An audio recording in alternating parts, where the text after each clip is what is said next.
We are what we repeatedly do. Excellence, then, is not an act, but a habit. This is one of my favorite quotes from Aristotle. हम में से कई लोग ये सोचते हैं कि अगर कोई इंसान किसी चीज़ में एक्सीलेंट है तो वो शायद उसके टैलेंट की वजह से है। यहाँ पे एरिस्टोटल हमें ये बताते हैं इस कोट के थ्रू कि एक्चुअली आप जो होते हो, आपकी जो पर्सनालिटी होती है या आप किसी चीज़ में एक्सीलेंट होते हो, वो आपकी हैबिट की वजह से है, बस किसी टैलेंट या किसी एक पर्टिकुलर एक्ट की वजह से नहीं। हम एक एग्जाम्पल के रूप में भी इसे देख सकते हैं। सपोज़ हम एक एग्जाम्पल लें सचिन तेंदुलकर का। हम में से कई लोग ये सोचेंगे कि शायद क्रिकेट खेलना कोई टैलेंट होगा, बट तेंदुलकर के लिए शायद वो एक हैबिट है। बचपन से वही चीज़ प्रैक्टिस करना, वही करते रहना, ऐसा करने से इंसान उस पर्टिकुलर चीज़ में मास्टर बन जाता है और उसकी पहचान उस फील्ड में हो जाती है। तो बेसिकली किसी चीज़ पे ध्यान देना है तो वो हमें हमारी हैबिट के ऊपर ध्यान देना पड़ेगा कि हम कौन सी हैबिट इनकलकेट कर रहे हैं, क्योंकि वही तो हमारी पहचान बन रही है।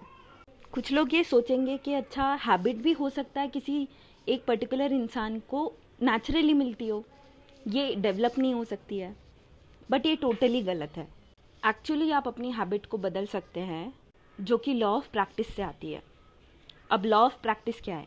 किसी एक चीज़ को स्टार्टिंग में आपको कॉन्शियसली भी डेलिबरेटली करना पड़े तो आप कीजिए, स्लोली वाली चीज़ आपकी हैबिट में ट्रांसफॉर्म हो जाएगी। आप इसे ऐसा मानिए कि ये डबल एज स्वॉर्ड है। एक जगह आप अगर डिस्ट्रैक्टेड फील कर रहे हैं यूट्यूब से या कोई मूवीज़ देख रहे हैं बैठ के, तो एक्चुअली आप अपने डिस्ट्रैक्शन को भी अपनी हैबिट बना रहे हैं, आप उसको स्ट्रेंथन कर रहे हैं, आप उसमें मास्टर बन रहे हैं। कोई इतना जल्दी डिस्ट्रैक्ट नहीं हो पाएगा। और अगर उसी वक्त आपने थोड़ा डेलिबरेटली ट्राई किया कि आप ब्लॉक टाइम्स में पढ़ रहे हैं, हाफ आवर पढ़ लिया, फिर थोड़ी देर टाइम पास कर लिया, फिर हाफ आवर पढ़ लिया, तो ये भी आपकी एक आप हैबिट डेवलप कर रहे हैं। चलिए, ये लेक्चर ज़्यादा बड़ा नहीं रखते हैं और हमारे टॉपिक के साथ हम स्टार्ट करते हैं। स्लोली, धीरे धीरे ये सारे जो आपको लाइफ हैक्स है, ये भी आपको सीखना पड़ता है। कभी खुद से आप सीखते हैं, कभी दूसरों के एक्सपीरियंसेस से आप सीखते हैं। स्लोली आपको ये सब अडाप्ट करना होगा, क्योंकि आप जिस सर्विसेज के लिए आप ट्राई कर रहे हैं वो सर्विसेज यही डिमांड कर रही है। आप सेल्फ इम्प्रूवमेंट का जो स्कोप है उसको एनलिस्ट कर पा रहे हैं या नहीं, ये भी वो लोग चेक करते हैं। आप क्यूरियस है क्या? आप खुद की गलती समझते हैं क्या? कई बार इंटरव्यूज़ में ये पूछा जाता है कि आप अपनी वीकनेस बताइए।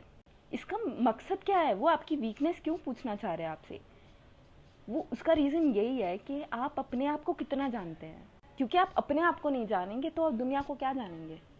आप अपने बिहेवियर को नहीं समझेंगे तो डिस्ट्रिक्ट में बाकी लोगों को कैसे हैंडल करेंगे? तो ये ऐसी बात है। वैसे हम पीआईबी का डिस्कशन कर रहे थे।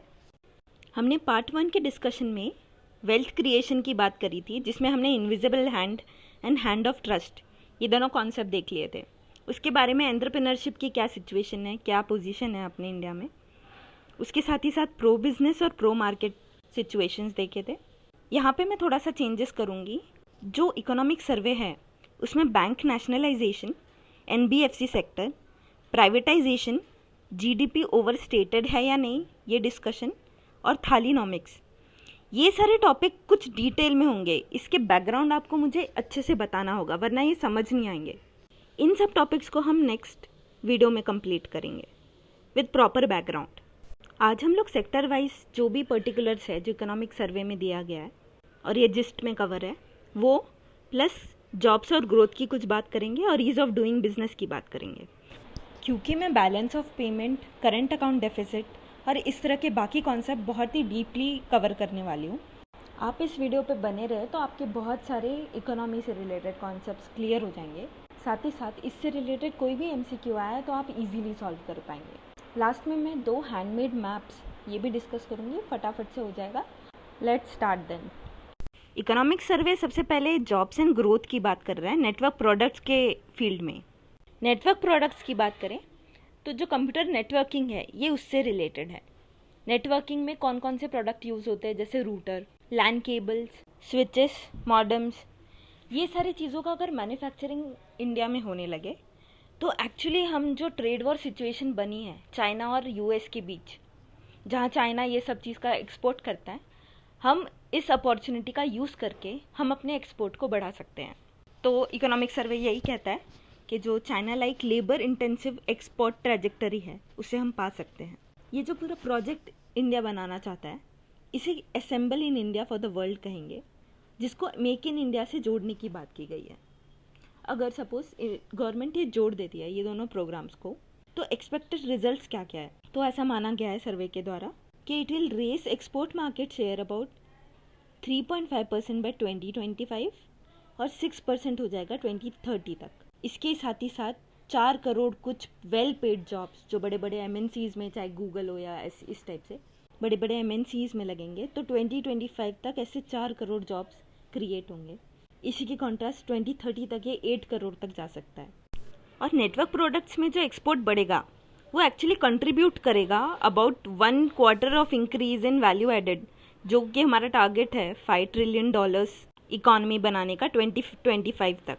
ये गवर्नमेंट का टारगेट है। अच्छा, तो आगे इकोनॉमिक सर्वे कहता है कि जो चाइना के सिमिलर जो हमारी स्ट्रैटेजी है, मैन्युफैक्चरिंग सेक्टर बोलो या कोई भी सेक्टर से, तो हमें चाइना जैसा कुछ काम करना चाहिए। तो चाइना में जो लेबर इंटेंसिव सेक्टर्स है वहाँ पे जो लेबर्स है वो काफ़ी स्किल्ड होते हैं, तो हमें भी स्पेशलाइजेशन पे ध्यान देना चाहिए। इसके अलावा एक बात है कि यूजुअली रिच कंट्रीज़ को हमें एक्सपोर्ट करना चाहिए। Laser like focus enabling assembling operations at mammoth scale, बहुत बड़े स्केल में ये जो नेटवर्क जो सारे प्रोडक्ट्स हैं इनको असेंबल करने का काम करना चाहिए। और जो ट्रेड पॉलिसी है वो ऐसी हो कि फ्लेक्सिबल हो, एनेबलर हो, ज़्यादा से ज़्यादा लोगों को अट्रैक्ट करे एफडीआई के लिए, इन्वेस्टमेंट के लिए। आगे देखिए, सर्वे एनालाइज करता है इम्पैक्ट जो कि ओवरऑल ट्रेड बैलेंस में हुआ है अब तक। तो इंडिया का एक्सपोर्ट है मैन्युफैक्चरिंग सेक्टर में, ये इंक्रीज़ हुआ है बाय 13%, और जो टोटल मर्चेंडाइज है ये 10.9% से इंक्रीज़ हुआ है। इसके अलावा जो इम्पोर्ट है ये इंक्रीज़ हुआ है 12.7% से, और टोटल मर्चेंडाइज 8.6% से। India has gained 0.7% increase in trade surplus per year for manufactured products and 2.3% per year for merchandise. आगे ये बात जान लीजिए कि ईज़ ऑफ डूइंग बिजनेस के लिए सर्वे क्या कहता है। तो सबसे पहले जो ease of doing business ranking है जो कि वर्ल्ड बैंक द्वारा जारी की जाती है, इसमें 79 पोजीशन का गेन हुआ है, जंप हुआ है इंडिया के लिए। 2014 में ये 142nd रैंक पे था और 2019 में ये 63rd हो गया। हालांकि बहुत सारे ऐसे एरियाज़ हैं जहाँ पे इंडिया को और ग्रोथ और इम्प्रूवमेंट करने की ज़रूरत है, जैसे ईज़ ऑफ स्टार्टिंग बिजनेस, आज भी स्टार्टिंग करने में प्रॉब्लम होती है, registering property, then paying taxes, enforcing contracts, contractual जो फील्ड है वहाँ पे भी कई सारे कंसर्न्स है, लूप होल्स है। आगे सर्वे कुछ केस स्टडीज़ बताता है, हम यहाँ पे देख लेते हैं उसे, कि जो लॉजिस्टिक प्रोसेस है वो ज़्यादा एफिशिएंट है for imports rather than exports. इसके साथ ही साथ जो बैंगलोर एयरपोर्ट है वहाँ से जो इलेक्ट्रॉनिक्स का एक्सपोर्ट इंपोर्ट हो रहा है वो काफ़ी अच्छा है, वो वर्ल्ड क्लास है। तो इसको एज अ मॉडल आप कोट कर सकते हैं, आप अपने आंसर्स में भी लिख सकते हैं। और ये बस जानकारी के लिए यहाँ पे जान लीजिए। इसके अलावा जो टर्न अराउंड टाइम है शिप्स का, the turn around time of ships in India almost halved, जो कि पहले ऑलमोस्ट 4.67 डेज था, वो अभी 2.48 डेज हो गया है। दिस शोज कि जैसे टर्न अराउंड टाइम मतलब क्या, यहाँ से कोई शिप गई दूसरे देश में, उसको वापस आने, वहाँ से भी कुछ लदेगा या खाली आएगी जो भी होगा, वहाँ से आने के बाद इंडिया में वापस आने के बाद शिप फिर से एक नए प्रोसेस के लिए रेडी हो सकती है। तो ये टाइम जाके आने का जितना कम होगा उतना ज़्यादा हमारे लिए फ़ायदा होगा। तो ये काफ़ी हाफ हो गया है, जो कि 4.67 था 2010-11 में, वो अभी 2-2.5 दिन के करीब हो गया है। इसके अलावा सर्वे कुछ सजेशन देता है ईज़ ऑफ डूइंग बिजनेस के लिए। सबसे पहला सजेशन यहाँ पे दिया जा रहा है कि जो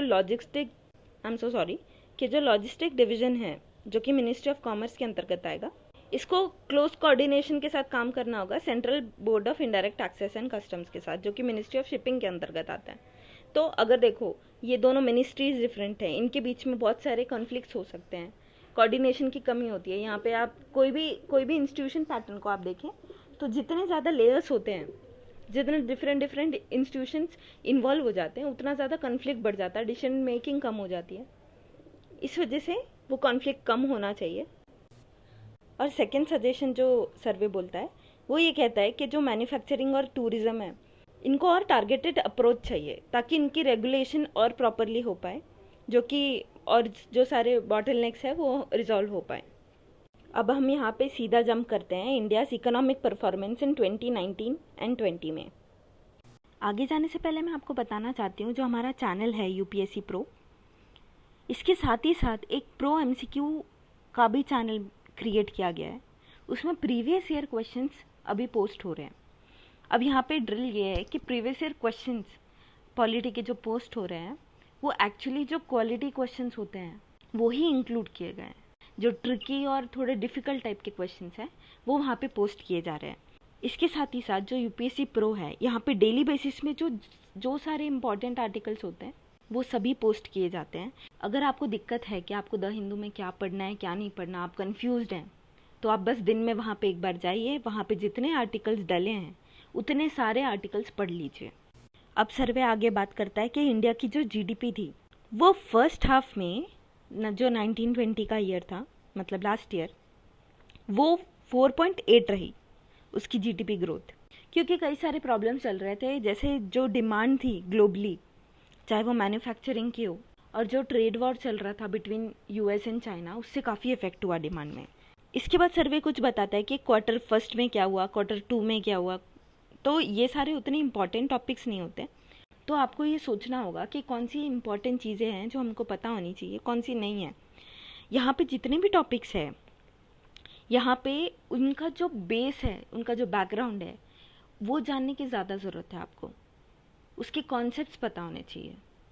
तो मैं कॉन्सेप्ट्स पे ज़्यादा फोकस करूँगी और जो इम्पोर्टेंट फैक्ट्स हैं उन पे फोकस करूँगी। आगे बढ़ते हैं। अब यहाँ पे बता रहा है current account deficit narrowed to 1.5% of GDP in H1 from 2.1% in 1819। तो यहाँ पे सर्वे बोल रहा है कि करंट अकाउंट डेफिसिट ये जो है ये कम हुआ है। ठीक है, यहाँ पे हम लिख लेते हैं कि कौन कौन सी चीज़ें हमको डिस्कस करनी। Current account deficit. आगे बढ़ते हैं। Impressive foreign direct investment. Foreign direct investment क्या होता है? ये एक कैपिटल इन्वेस्टमेंट समझो जो बाहर से भी आता है, बाहर के देशों से। हमारे देशों में जो इंफ्रास्ट्रक्चर और बाकी सारी कंपनीज आती है जो लॉन्ग टर्म बेसिस पे इन्वेस्टमेंट करती है, तो उसे कहते हैं फॉरेन डायरेक्ट इन्वेस्टमेंट। यहाँ पे एक ढांचा बनता है, उनका प्रॉपर ऑफिसेस होते हैं, कंपनीज होती है, जो सारे इंडस्ट्रियल पार्क्स होते हैं, जो सारे स्पेशल इकोनॉमिक जोन्स होते हैं बड़े बड़े शहरों में। तो यहाँ पे इन्वेस्टमेंट एफडीआई कहलाती है, एक सिंपल टर्म्स में हम देखते हैं। और इसके अलावा जो फॉरेन पोर्टफोलियो फ्लोज होता है ये रिलेटिवली शॉर्ट टर्म होता है, जैसे शेयर मार्केट में पैसा लगाना, वहाँ पे स्टेक्स खरीदना। This is run by hot money. यहाँ पे हॉट मनी से रन होता है। यहाँ पे कोई आके कंपनी खड़ी नहीं कर रहा है, लॉन्ग टर्म का प्रॉफिट नहीं देख रहा है, या मेट्रोज में रेलवेज में इन्वेस्ट नहीं कर रहा। ओके, तो यहाँ पे बताया गया है रीबाउंडिंग ऑफ पोर्टफोलियो फ्लोज, तो ये भी ठीक ठाक चल रहा है। आगे बढ़ते हैं। आगे सर्वे बोलता है accretion of foreign exchange reserves. तो ये इसमें थोड़ी बढ़ोतरी हुई है फॉरेन एक्सचेंज रिजर्व्स में। अब ये होता क्या है? बेसिकली अगर फॉरेन एक्सचेंज रिजर्व्स की बात करें तो फॉरेन करेंसी जो डोमिनेटिंग करेंसी है वो हमारे पास जब प्रॉपरली इकट्ठा होती है तो वो रिजर्व्स हो जाती है, जो आरबीआई करता है, स्टोर करके रखता है। डिफरेंट फॉर्म्स में होती है, वो आगे हम देखेंगे अगर टॉपिक आया तो। ये अब आती कहाँ से है? तो ये रेमिटेंसेस से आती है, ये एक्सटर्नल बोरोइंग से आती है। आगे सर्वे बोलता है there is a sharper contraction of imports as compare to that of exports in first half of 1920 with the easing of crude price. अब क्या हुआ? क्योंकि प्राइस जो है क्रूड ऑयल का वो कम हो गया बीच में ओपेक कंट्रीज़ के साठगांठ के कारण, क्योंकि उनको तो उनका मार्केट बचाना है ना। डिमांड कम हो रही है क्रूड ऑयल की।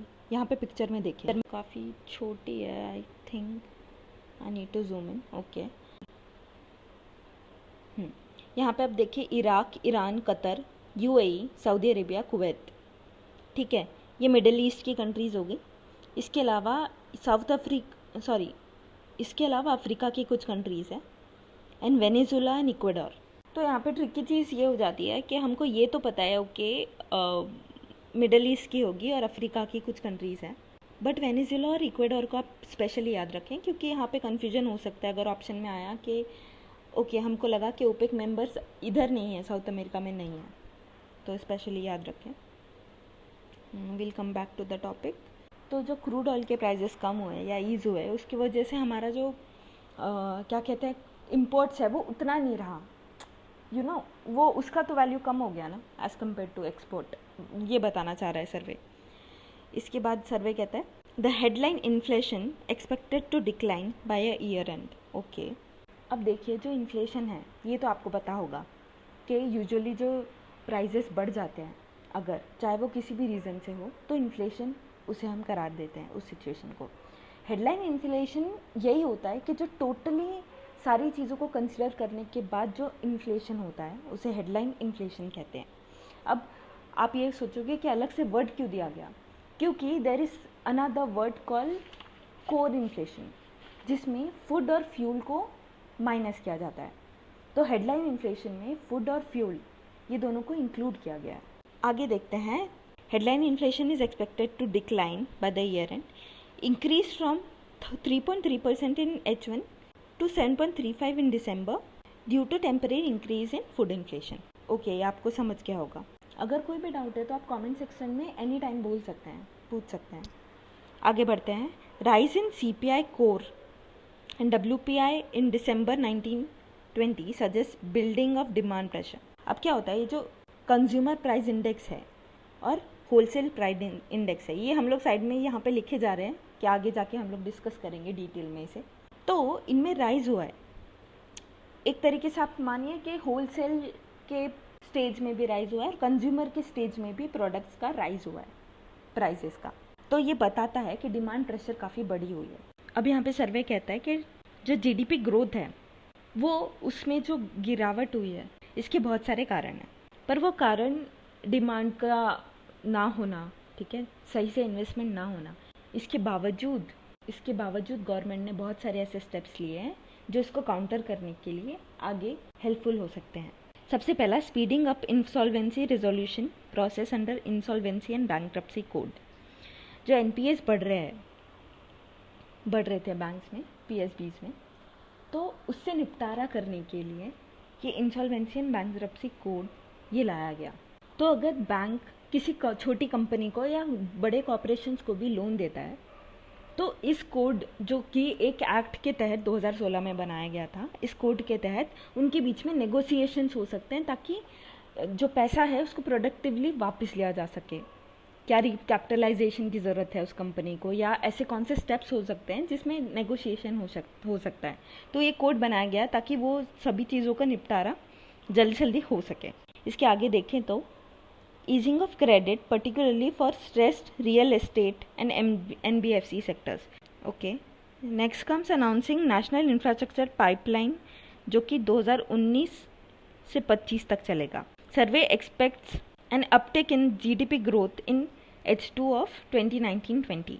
तो जो फाइनेंशियल ईयर 2019-20 है, मतलब जो अप्रैल तक आता है, ठीक है, तो सेकेंड हाफ अच्छा जाएगा ऐसा सर्वे का मानना है। 5% of GDP growth for 2019-20 based on CSO's first advance estimates. Expeditious delivery on reforms for enabling economy to stronger rebound in 2020 and 21. अब आगे हम लोगों को 3 चीज़ें बेसिकली देखना है। एक तो करंट अकाउंट डेफिसिट क्या होता है, CPI क्या होता है एंड WPI क्या होता है। CSO वगैरह ये क्या है, ये आपको साइड बाय साइड पता चल जाएगा। ओके, अब आगे बढ़ते हैं। आई नो वीडियो थोड़ा लंबा हो रहा है, बट यहाँ पे हम लोग कवर भी बहुत सारी चीज़ें कर रहे हैं ना। हम लोग डिस्कस कर रहे हैं जो टर्मिनोलॉजीज़ है, जो सारे कॉन्सेप्ट्स हैं। होने को तो मैं बस रीड आउट कर दूँ, पर उसका कोई फ़ायदा नहीं होगा ना। आप लोगों को थोड़ा सा मुझे एक्सप्लेन करना पड़ेगा, तब भी बेहतर होगा, क्योंकि यूट्यूब में बाकी इकोनॉमिक सर्वे जो कवर किया है वो तो 10-10 घंटों के है। तो बैठ के हम जो उतनी इंपॉर्टेंट चीज़ें नहीं हैं वो सब डिस्कस नहीं करेंगे, लेकिन बेसिक एक मिनिमल आपको नॉलेज उतना होना चाहिए, इसलिए वो चीज़ डिस्कस करनी पड़ेगी, अदरवाइज़ क्वालिटी से कॉम्प्रोमाइज़ हो जाएगा, वो हम नहीं चाहते। ठीक है, तो आगे बढ़ते हैं। तो आप ऐसा मत सोचिए कि टाइम वेस्ट हो रहा है, टाइम वेस्ट नहीं है। आपको अगर चीज़ें समझ गई तो आपको बहुत दिनों तक याद रहेगी। I think I need to zoom in. Wait, current account deficit जानने के पहले हमको BOP जानना होगा, balance of payment. Okay, BOP क्या होता है? ये एक्चुअली पूरे दुनिया भर में जो देश एक दूसरे के साथ लेन देन करते हैं गुड्स एंड सर्विसेज का, ये उस सारे चीज़ का रिकॉर्ड है जो हर देश का अपना अपना खुद का होता है। ठीक है, अब आगे इसमें कौन से ट्रांजैक्शन किस टाइप के लेन देन आते हैं ये हम लोग आगे देखेंगे। एक और बात जानने वाली ये है कि जो वर्ल्ड का एवरेज बैलेंस ऑफ पेमेंट होता है ये होता है 0। ओके, अब ये थोड़ा लोगों को इररिलेवेंट सा रिलेशन लगेगा, लेकिन आप इसको इस चीज़ से रिलेट कर सकते हैं कि जैसे एनर्जी है, ये ना ही डिस्ट्रॉय हो सकती है ना क्रिएट हो सकती है, बस ट्रांसफॉर्म हो सकती है। इसी तरह जैसे हमको ये याद रखना है, तो ये जो बैलेंस ऑफ पेमेंट है जो था वही रहेगा, ज़ीरो से स्टार्ट हुआ है चीज़ ज़ीरो पे ही रहेगा। ओके, आगे बढ़ते हैं। यहाँ पे आप देखें, ओके, यहाँ पे ये चीज़ मैंने लिखी हुई है तो मैं डिस्कस कर देती हूँ। तो यहाँ पे बीओपी जो है और एनुअल फाइनेंशियल स्टेटमेंट को कंपेयर किया गया है। एनुअल फाइनेंशियल स्टेटमेंट मतलब बजट। तो बजट एक्चुअली कॉन्स्टिट्यूशन में भी एनुअल फाइनेंशियल स्टेटमेंट ही लिखा हुआ है, बजट वर्ड नहीं लिखा हुआ है। आर्टिकल 112 के अंतर्गत ये डिफाइंड है। ओके, ये department of economic affairs, ministry of finance, इनके द्वारा जारी होता है। अगर हम बीओपी की बात करें तो ये आरबीआई सभी रिकॉर्ड रखता है, सारा लेखा जोखा। जो बजट होता है वो प्रीवियस और नेक्स्ट ईयर दोनों के एस्टिमेट्स रखता है, जबकि बैलेंस ऑफ पेमेंट सिर्फ एक प्रीवियस ईयर का रखता है। इसके बाद बैलेंस ऑफ पेमेंट डॉलर्स में गिना जाता है और बजट रुपीस में। अब आते हैं हम लोग आगे, बीओपी के क्या कॉन्स्टिट्यूएंट्स हैं। अब यहाँ पे आपका बेसिक आपको नॉलेज मिलने वाला है। जो बीओपी है ये दो तरीके के अकाउंट्स में डिवाइडेड है। ओके, एक है करंट अकाउंट और एक है कैपिटल अकाउंट। करंट अकाउंट में विजिबल और इनविजिबल दोनों टाइप के जो ट्रेड्स हैं वो कवर्ड है। विजिबल में अगर हम बात करें तो गुड्स हैं जो दिखते हैं, जिनको छू सकते हैं, ठीक है। और इनविजिबल की बात करें तो जो सर्विसेज है, जैसे आईटी में आपके कई सारे फ्रेंड्स अभी बाहर भी रह रहे होंगे शायद, जो आईटी में पहले से ही ज्वाइन कर लिए। देन इनविजिबल में इनकम भी आती है बाहर से, रेमिटेंस के फॉर्म में, प्रॉफिट के फॉर्म में, इंटरेस्ट के फॉर्म में, डिविडेंड के फॉर्म में। आई एम सॉरी, इनकम में रेमिटेंसेस नहीं आएंगे, ये ट्रांसफर्स में आएंगे, ठीक है, यहाँ पे। तो इस तरह से ये इनविजिबल का क्लासिफिकेशन है। ये हो गया हमारा करंट अकाउंट। अब बीओपी में कैपिटल अकाउंट क्या है? तो कैपिटल अकाउंट मतलब आप ऐसे याद रखो कैपिटल अकाउंट को कि कोई कैपिटल, यूजुअली इंफ्रास्ट्रक्चर से उसको रिलेट कर लो, तो इन्वेस्टमेंट जो भी होगी वो इसमें आएगी, FDI, FPI. Then loan will come here, क्योंकि लोन देते हैं, चीज़ें बनती हैं, ठीक है। तो सॉवरेन लोन या एक्सटर्नल कमर्शियल बोरोइंग, जो कंपनीज बाहर की कंपनीज से पैसा ले लेती हैं या गवर्नमेंट से। Then comes banking capital. तो इसमें जो फॉरेन करेंसी नॉन रेसिडेंट उनके बैंक अकाउंट्स होते हैं, उन अकाउंट्स में जो रुपया आता है, जो वो शायद डॉलर में हो सकता है, कोई भी बाहर की करेंसी में हो सकता है, तो वो जो है उनके अकाउंट्स वो इसमें काउंट होंगे। This is different from remittance. Okay, अब थोड़ा सा हम देखें कि इंडिया में क्या सिचुएशन है। सबसे पहले ये जो कैपिटल वाला सेक्शन है ये हमारा पॉजिटिव है, मतलब जितना आ रहा है उससे कम जा रहा है बाहर, तो इन्वेस्टमेंट ज़्यादा आ रही है, एफपीआई ज़्यादा आ रहा है, लोन ज़्यादा लिया जा रहा है। ओके, यहाँ पे ध्यान दीजिए, आप ध्यान से सुनिए, ईसीबी भी ज़्यादा लिया जा रहा है। ये पैसा जो बैंक, जो एनआरआई के अकाउंट में आता है वो भी ज़्यादा आ रहा है, कम दिया जा रहा है। ओके, ये पॉजिटिव सिनेरियो है, ये कैपिटल अकाउंट है। अब क्योंकि ये पॉजिटिव है तो ये कैपिटल अकाउंट सरप्लस कहलाएगा। Now come to current account वाला सेक्शन। तो करंट अकाउंट में क्या है, जो विजिबल और इनविजिबल ये सब मिला के ये बात की गई है। ये है इंडिया में नेगेटिव सिनेरियो, ठीक है। नेगेटिव सिनेरियो मतलब जितना जा रहा है उससे ज़्यादा वापस आ रहा है, मतलब ज़्यादा हम लोग इम्पोर्ट ज़्यादा कर रहे हैं, एक्सपोर्ट कम कर रहे हैं। तो एक्सपोर्ट क्या क्या कर रहे हैं हम, जो सर्विसेज हैं वो एक्सपोर्ट कर रहे हैं। अब देखिए इसमें दो केस है, जो विजिबल चीज़ें हैं, ठीक है, उसमें हमारा नेगेटिव चल रहा है, मतलब डेफिसिट चल रहा है, करंट अकाउंट डेफिसिट। ओके, और जो इनविजिबल है उसमें हमारा पॉजिटिव चल रहा है, मतलब इनविजिबल को हम लोग ज़्यादा दे रहे हैं और कम ले रहे हैं। क्या ज़्यादा दे रहे हैं हम लोग? सर्विसेज ज़्यादा दे रहे हैं, हम प्रॉफिट, इंटरेस्ट और डिविडेंड ज़्यादा ले रहे हैं, ठीक है। हम ट्रांसफ़र्स, जैसे रेमिटेंसेस होते हैं बाहर के लोगों के, जो रुपए हैं जो उनके घर पे वो लोग ट्रांसफ़र करते हैं, ठीक है, जो आपके फ्रेंड्स कई सारे बाहर रह रहे होंगे, डॉलर्स में कमा रहे होंगे, यूएस से घर पे पैसा भेज रहे होंगे, तो ये जो रेमिटेंसेस है ये बहुत आ रहा है, गिफ्ट्स डोनेशंस बहुत आ रहे हैं, ठीक है। तो ये सिनारियो पॉजिटिव है, ये सरप्लस चल रहा है। लेकिन यहाँ पे ध्यान देने वाली बात है कि जो विजिबल चीज़ है ये नेगेटिव चल रही है, ठीक है, मतलब हम लोग गुड्स बहुत इंपोर्ट कर रहे हैं बनिस्बत एक्सपोर्ट करने के। अब क्या होता है, ये जो ओवरऑल इनका एवरेज है इन दोनों का, नेगेटिव है और एक पॉजिटिव है, पर नेगेटिव अगर ज़्यादा नेगेटिव है तो ओवरऑल रिजल्ट क्या आएगा, नेगेटिव। तो जो हमारा ये जो नेगेटिव है ज़्यादा नेगेटिव है, इसलिए करंट अकाउंट डेफिसिट चल रहा है हमारे यहाँ पे। अब आपको ये चीज़ समझ में आई होगी कि करंट अकाउंट डेफिसिट है क्या। इतना इजीली आप बस याद रखें, समझें चीज़ों को। याद तो अपने आप खैर बाद में हो जाती है, कई सारी चीज़ें होती हैं जो आपको अलग से बैठ के याद करनी पड़ती हैं, पर कुछ चीज़ें समझ ली जाए ना, फिर वो कभी भूल नहीं सकते हम लोग। यहाँ पे इंपोर्ट एक्सपोर्ट की कुछ बात की गई है, कौन सा ज़्यादा होता है कौन सा कम होता है, थोड़ा सा देख लेते हैं। इंपोर्ट में जो क्रूड ऑयल है सबसे ज़्यादा होता है हमारे यहाँ पे, then comes gold and gems का इंपोर्ट, और इस तरह हम लोग आगे बढ़ते हैं। ये काफ़ी दिनों पहले का डाटा है, तो आप ये एक बार रीचेक कर लीजिए कि किससे सबसे ज़्यादा इंपोर्ट हो रहा है, क्योंकि ये चेंज होते रहता है बार बार। देन कम्स एक्सपोर्ट, क्या क्या कर रहे हैं हम लोग, जेम्स बहुत एक्सपोर्ट कर रहे हैं सबसे ज़्यादा, फिर टेक्सटाइल, देन पेट्रोल। अब पेट्रोल और क्रूड ऑयल क्या होता है, जो क्रूड ऑयल होता है वो रॉ फॉर्म ऑफ ऑयल होता है जिससे सारी चीज़ें बनती है, फिर पेट्रोल बनता है, बाकी सारे ऑयल्स बनते हैं, वो रिफ़ाइन करके बनते हैं। तो हम जो पेट्रोल जो रिफ़ाइन करके बनाया जाता है वो एक्सपोर्ट करता है। और सबसे ज़्यादा एक्सपोर्ट कहाँ पे करते हैं, अमेरिका, यूएई, हांगकांग। ये भी आप एक बार चेक कर लीजिएगा। We are net exporter of services and electricity, ये आप ध्यान में रखिए। ये तो बहुत ही अंडरस्टूड बात है, इतना न्यूज़ में चलता है। हमारा सर्विस सेक्टर बहुत अच्छा है, हमारे यहाँ के लोग सब वहाँ पे बस सकते हैं यूएसए में। ये हमारा सर्विस सेक्टर बहुत अच्छा है, इलेक्ट्रिसिटी अच्छी है, हमारे नेबर्स हम पे डिपेंडेंट है। ये जो हाइड्रो इलेक्ट्रिक प्लांट्स होते हैं और जो बाकी सारी इनिशिएटिव इंडिया ने स्टार्ट किया है, चाहे वो सोलर इलेक्ट्रिसिटी को लेके हो या विंड मिल्स को लेके हो, तो ये पावर जनरेशन में इंडिया आगे बढ़ चुका है। तो आगे बढ़ते हैं, ये पुराना स्कीम्स और डाटा इतना रेलिवेंट नहीं है। Here comes the CPI and WPI। I just zoom in and you can see then. CPI के कुछ 6 कंपोनेंट की बात की गई है यहाँ पे आप देख सकते हैं। सबसे पहले बिवरेजेस होते हैं, जो सारे ड्रिंक्स एंड ऑल होते हैं, और फूड प्रोडक्ट्स, ये सबसे ज़्यादा इसमें होता है, इसका वेटेज सबसे ज़्यादा होता है। Then comes health, education and services, okay. Then comes housing, यहाँ पे फ्यूल और लाइट लास्ट में है। देन लास्ट में सबसे क्लोथिंग और फुटवेयर वगैरह। अब जो इन्फ्लेशन है, देखो मैंने जो आपको बताई थी, जो एंटायर इन्फ्लेशन होता है उसको हेडलाइन इन्फ्लेशन कहते हैं। उसमें से अगर फूड और फ्यूल को माइनस कर दिया जाए तो कोर इन्फ्लेशन आता है। अब इसका डाटा भी आप चेक कर लीजिए, ठीक है।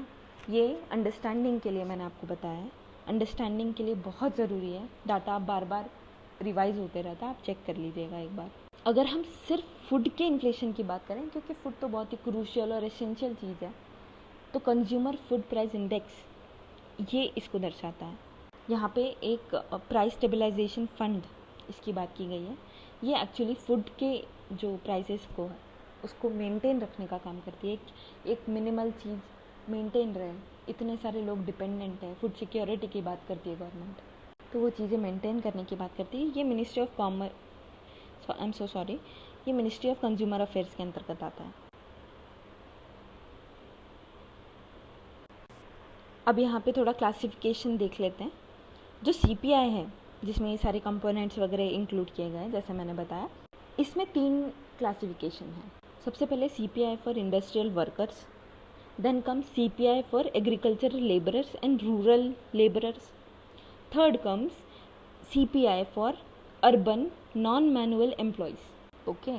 जो पहले 2 है, ठीक है, ये आते हैं, ये इनके जो डाटा है, ये इनका जो इंडेक्स है, इनका इन्फ्लेशन है, ये लेबर ब्यूरो जो कि मिनिस्ट्री ऑफ लेबर के अंतर्गत आता है। अब बचा ये लास्ट वाला, ये जो है ये CSO द्वारा रिलीज़ किया जाता है, सेंट्रल स्टैटिस्टिकल ऑर्गेनाइजेशन, जो कि MOSPI के अंदर आता है। इसका मतलब है ministry of statistics and programme implementation. अब आगे बढ़ते हैं, WPI के बारे में जानते हैं। अब देखिए, CPI तो आपको समझ गया, और आप इतनी बातें याद रखेंगे तो मैं आपको गारंटी दे रही हूँ CPI से रिलेटेड सारी क्वेश्चंस आपके सॉल्व हो जाएंगे, कोई भी दिक्कत नहीं होनी है, ठीक है। ऐसी WPI भी मैं आपको बताने वाली हूँ, WPI भी आप ध्यान से सुने, मैं आपको गारंटी देती हूँ कि उससे रिलेटेड कोई क्वेश्चन आएगा तो आप पक्के से अटेम्प्ट कर पाएंगे। तो WPI देखते हैं, होलसेल प्राइस इंडेक्स। सबसे पहले इसमें प्राइमरी आर्टिकल्स आते हैं। इनमें क्या क्या है? Food, non food items, then minerals आते हैं जो कि मेटालिक या नॉन मेटालिक होते हैं। Then comes fuel products. इसके क्या क्या है? Electricity, coal, mineral oil. मैंने आपको पेट्रोलियम के पहले इसके पहले बताया था। इसी प्रकार मिनरल ऑयल या इनफैक्ट वैक्स आपको पता होगा, ये सारे क्रूड ऑयल के ही रिजल्टेंट है। केरोसिन, वो भी एक सेपरेट करना पड़ता है केरोसिन को क्रूड ऑयल से। तो वो क्रूड ऑयल को रिफाइन करके फिर ये वाली चीज़ें मिलती है। और क्रूड ऑयल कौन यूजुअली एक्सपोर्ट कर रहा है दुनिया में? तो वो जो मैंने आपको ओपेक कंट्रीज बताई थी वो। आगे बढ़ते हैं। मैन्युफैक्चरिंग में बिवरेजेस और केमिकल्स आते हैं। अब WPI रिलीज़ कौन करता है? तो ये ऑफिस ऑफ इकोनॉमिक एडवाइज़र, ठीक है, इनके द्वारा रिलीज़ होता है, जो कि ministry of commerce and industries के अंतर्गत आते हैं। याद रखिए ध्यान से, ये दोनों अलग अलग इंस्टीट्यूशन रिलीज़ करते हैं, कंफ्यूज मत होइएगा, ठीक है। वेटेज की बात करें तो सबसे ज़्यादा मैन्युफैक्चरिंग वाला पार्ट है, मतलब ये beverages and chemicals. Then comes primary part जो कि फूड, नॉन फूड, मिनरल चीज़ें, ठीक है। लास्ट में फ्यूल है, ठीक है। वो उतना हमको यूजुअली ऐसे परसेप्शन होगा कि फ्यूल वाला वेटेज हो सकता है ज़्यादा, लेकिन ऐसा नहीं है। आपको ये सब ध्यान में रखना है चीज़ें। आगे बढ़ते हैं। हाँ, ध्यान रखने वाली बात यह है कि जो WPI है वो सर्विसेज को मेजर नहीं करता। This is very big point. यहाँ पे बच्चे अटक जाते हैं, स्टेटमेंट रॉन्ग टिक कर देते हैं, दिक्कतें हो जाती है, ठीक है। ये काफ़ी इंपॉर्टेंट पॉइंट है। आगे बढ़ते हैं। Producers price index. अब ये जो दो हमने देखे, CPI और WPI, ये तो बहुत ही पॉपुलर और लार्जली यूज़ किए जाते हैं। कुछ और भी इंडेक्स है जिनके द्वारा मेजर किया जाता है इकोनॉमी की स्थिति क्या है। वो है producers price index, then comes banking business service price, then residex index, inflation expectation survey for household by RBI। ये तो लास्ट वाला देख के ही पता चल गया कि RBI के द्वारा ये कंडक्ट किया जाता है सर्वे, इन्फ्लेशन एक्सपेक्टेशन सर्वे, ठीक है। ऊपर वाले भी फटाफट देख लेते हैं, उतने इंपॉर्टेंट नहीं है पर आपको आइडिया होना चाहिए। Residence index is by national housing bank. National housing bank की बात करें तो ये RBI द्वारा ओन किया हुआ बैंक है। Then comes banking business service price, ये भी RBI द्वारा रिलीज़ किया जाता है direct services and intermediate services के लिए। Then comes producer price index, ठीक है। यहाँ पे गुड्स एंड सर्विसेज दोनों इंक्लूड होते हैं, बट ये प्रोड्यूसर, जहाँ पे प्रोड्यूसर है सपोज वो बेच रहा है कोई चीज़, तो इस लेवल पे वो प्राइस गिना जा रहा है। मतलब टैक्सेस वगैरह तो इंक्लूड नहीं होंगे, जो वो एडअप होता है उसके बाद, तो टैक्सेस वगैरह इसमें इंक्लूड नहीं होते हैं, ठीक है। अब आगे बढ़ते हैं। लास्टली ये कुछ फैक्ट्स देख लेते हैं फटाफट से। IIP index of industrial production, ये CSO द्वारा जारी किया जाता है। ध्यान से सुनिए ये सारी बातें जो मैंने मॉस्पी के अंदर बता दिया आपको आता है। IIP में मैन्युफैक्चरिंग सबसे ज़्यादा है, then comes mining, then electricity. 8 core industries होती है। इससे बहुत बार क्वेश्चन आते हैं। इसके जो असेंडिंग ऑर्डर, डिसेंडिंग ऑर्डर आप सर्च करके पक्के से देख लीजिए। Then comes annual survey of industries, ये NSSO द्वारा निकाला जाता है। फिर RBI का ओबिकॉस सर्वे होता है। SBI का कंपोजिट इंडेक्स होता है। ये बाकी सारे याद रखने की ज़रूरत नहीं है, सो हम लोग ये स्किप करते हैं, ओके। जो हमारा ग्रॉस डोमेस्टिक प्रोडक्ट होता है GDP, that is summation of value of all the services and goods in the country. Simple भाषा में जाने तो ये डिफरेंट इंस्टीट्यूशन द्वारा रिलीज़ होता है। यहाँ पे एक बात जानने वाली है कि जो CSO है, कि जो CSO का GDP होता है वो इनफॉर्मल सेक्टर को नहीं कैलकुलेट करता है, which is very concerning thing, क्योंकि सही चीज़ें रिफ्लेक्ट नहीं होगी, क्योंकि हमारे यहाँ पे इनफॉर्मल सेक्टर अबाउट 95% है when compared to the formal sector. Okay, let's move ahead. Video बहुत ही लंबा हो रहा है, but at the same time जितना एक्सप्लेन मैंने किया उतना करना ज़रूरी था, ओके। ये इकोनॉमिक सर्वे एक्चुअली इसी तरह होता है, तो आप प्लीज़ कोऑपरेट कीजिए। और आप अभी तक बने हैं तो आपको काफ़ी सारी चीज़ें अभी तक पता चल चुकी हैं।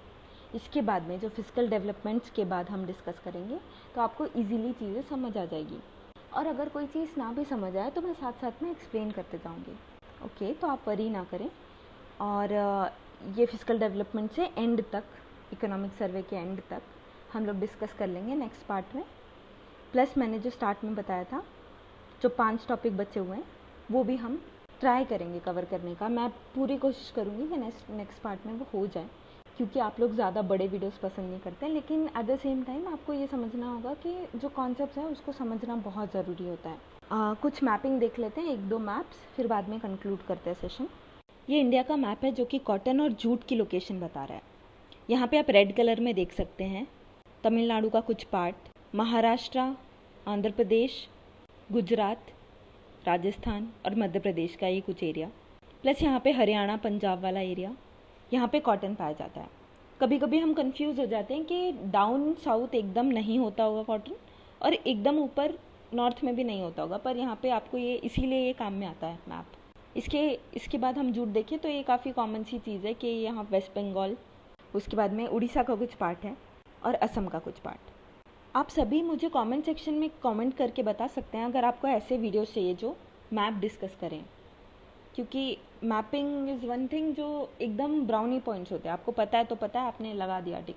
बहुत से इंटरनेशनल लोकेशन जो न्यूज़ में होते हैं वो सब हम कवर कर सकते हैं एक वीडियो में। यहाँ आप मैप देख रहे हैं कोरल रीफ्स का इंडिया में, तो आप यहाँ पे ध्यान से देखें, ये अंडमान निकोबार में मौजूद है। इसके अलावा गल्फ ऑफ मन्नार और पार्क बे, लक्षद्वीप आइलैंड्स, अरेबियन सी और गल्फ ऑफ कच्छ में मौजूद है। अब कोरल रीफ्स का आप कुछ बात याद रखें कि ये फ्रेश वाटर में पाए जाते हैं, ये कुछ गुनगुने वाटर में पाए जाते हैं, ज़्यादा गर्म नहीं होना चाहिए पानी। इस हिसाब से आप देखें तो ये यहाँ पे सुंदरवन में हो नहीं सकते, यहाँ पे सॉल्टी पानी रहेगा बहुत, ठीक है। तो आपको इस तरह कॉन्सेप्ट को रिलेट करना होगा। इस तरफ की नदियाँ सारे डेल्टा बनाती हैं, और इस एरिया में डेल्टास के साथ साथ एस्चुरीज होते हैं, तो सी और रिवर्स का पानी एकदम मिला हुआ होता है, सॉल्ट लेवल ज़्यादा होता है, यहाँ पे कोरल रीफ्स नहीं हो सकते। तो ये रीजन है कोरल रीफ्स का। ओके, आज के लिए बस इतना ही फ्रेंड्स। जो भी लेफ़्ट ओवर टॉपिक्स है वो सभी नेक्स्ट वीडियो में कवर कर लिए जाएंगे। अगर आपने चैनल को सब्सक्राइब नहीं किया है तो काइंडली सब्सक्राइब कीजिए, शेयर कीजिए अपने फ्रेंड्स के साथ, और लाइक ज़रूर कीजिएगा। आप लाइक करेंगे तो मुझे पता चलेगा ना आपको पसंद आ रहा है वीडियो, अच्छा लगेगा, मुझे एक एंथुजियाज़म रहेगा कि और मुझे ऐसे वीडियोस पब्लिश करने चाहिए। चलिए फिर, आप अपना ख्याल रखिए, ध्यान से पढ़िए, लॉकडाउन शुरू है, बाहर मत जाइए, अपना और अपने परिवार का ख्याल रखें। Bye bye.